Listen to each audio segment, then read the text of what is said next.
ओम नमो भगवते वासुदेवाय। तीसरा अध्याय। सूत जी द्वारा भगवान के विराट रूप से संसार की उत्पत्ति एवं भगवान के 24 अवतारों का वर्णन। सूत जी कहते हैं कि इस प्रकार श्री भगवान ने लोगों की रचना करने की इच्छा से महतत्व और अहंकारादि से उत्पन्न पहले पुरुष रूप को ग्रहण किया। फिर योग निद्रा में पड़े पड़े विचार करने के लिए वे क्षीर सागर में जा सोए। तब उनके नाभि रूप कुंड से प्रजापति ब्रह्मा उत्पन्न हुए।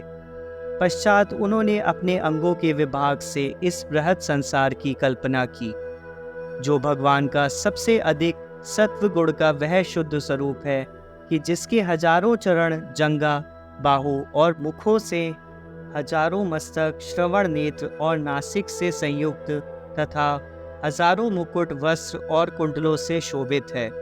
उनके विराट रूप को योगी जन ज्ञान दृष्टि एवं ध्यान से देखते हैं। इसमें अनेकों अवतारों का समावेश है कि जिनके अंश मात्र से ब्रह्मा तथा उनके अंश से मरीचि आदि देवता, पशु, पक्षी और मनुष्यों की रचना हुई है। तब उसी देवता ने पहले सन कुमार जी का अवतार लिया कि जिससे ब्राह्मणों की उत्पत्ति हुई, और उन्होंने कठिन अखंडित ब्रह्मचार्य को धारण किया। फिर उन यज्ञेश विष्णु जी ने सृष्टि रचना के लिए रसातल में प्राप्त पृथ्वी को उठने के लिए दूसरा 12 अवतार धारण किया। फिर उन्होंने ही तीसरी बार नारद अवतार लेकर पंचरात्र नामक शास्त्र को कहा कि जिससे मनुष्य कर्म बंधनों से मुक्त हो जाता है। इसी प्रकार चौथे अवतार में भगवान धैर्य की मुक्ति नाम स्त्री से नर नारायण नाम के ऋषि होकर उत्पन्न हुए कि जिस अवस्था में उन्होंने बुद्धि शांति के लिए कठिन तप किया है। पांचवें अवतार में वही विष्णु जी कपिल देव नामक मुनि हुए कि जिन्होंने सांख्य शास्त्र को प्रकट कर आश्री नामक ब्राह्मण से कहा। छठे अवतार में अत्रि पुत्र दत्तात्रेय हुए, जिसमें उन्होंने अत्रि पत्नी अनुसुईया को वर देकर अतर्क, प्रहलाद और यदु आदि मुमुक्ष जनों को आत्मज्ञान का उपदेश दिया। फिर सातवां यज्ञ अवतार हुआ कि जिसमें याम आदि देवताओं सहित स्वयंभू मनवंतर का पालन किया गया। आठवीं बार विद्वानों और परमहंसों को सुमार्ग दिखाने के लिए नाभि की स्त्री मरु देवी के गर्भ से ऋषभ देव जी का अवतार हुआ।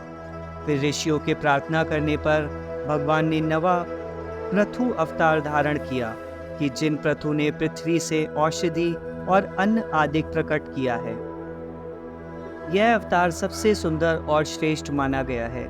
इसी प्रकार 10वीं बार श्री विष्णु जी ने चाक्षुष मनवंतर में प्रलय में समुद्र में मत्स्य अवतार ग्रहण किया कि जिसमें पृथ्वी रूपी नौका में सब वस्तु रखकर वैवस्वत मनु की रक्षा की गई।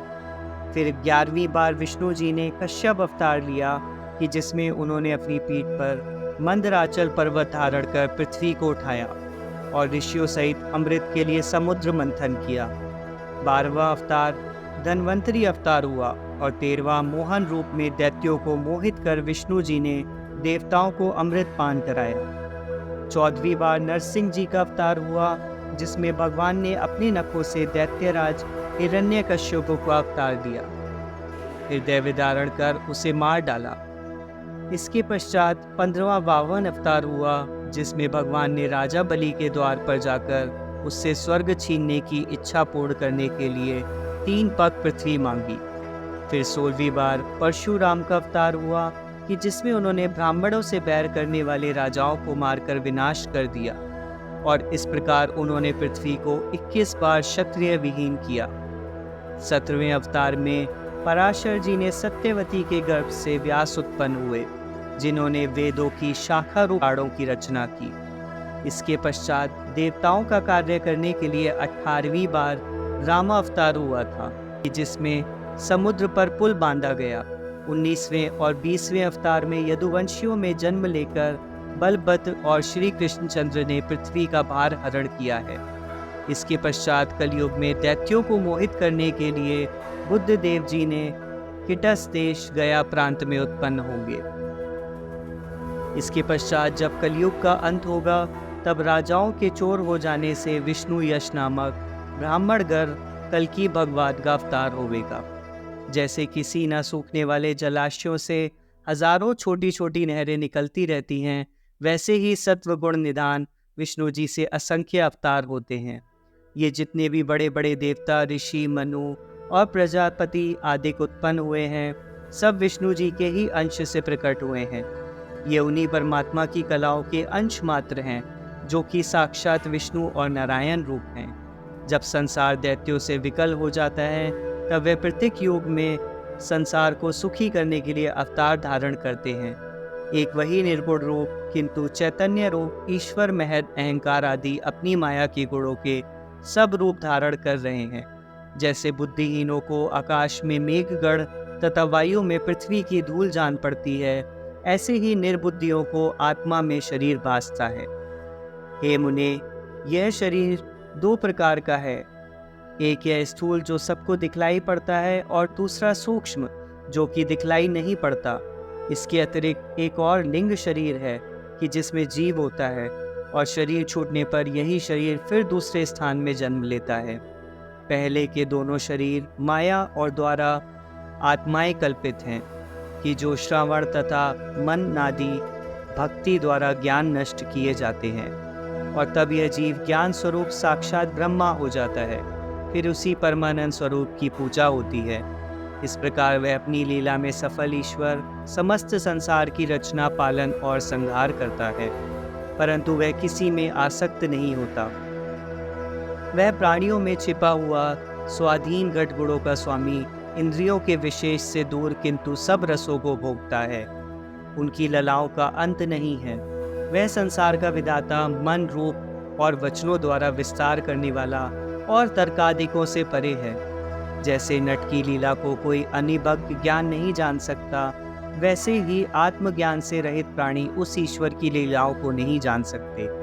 परंतु जो भक्त जन निरंतर अपने सरल स्वभाव से उनके चरण कमलों की गंध को सूंघते हैं, वे अवश्य ही उन चक्रपाणी परमात्मा के स्वरूप को जानते हैं।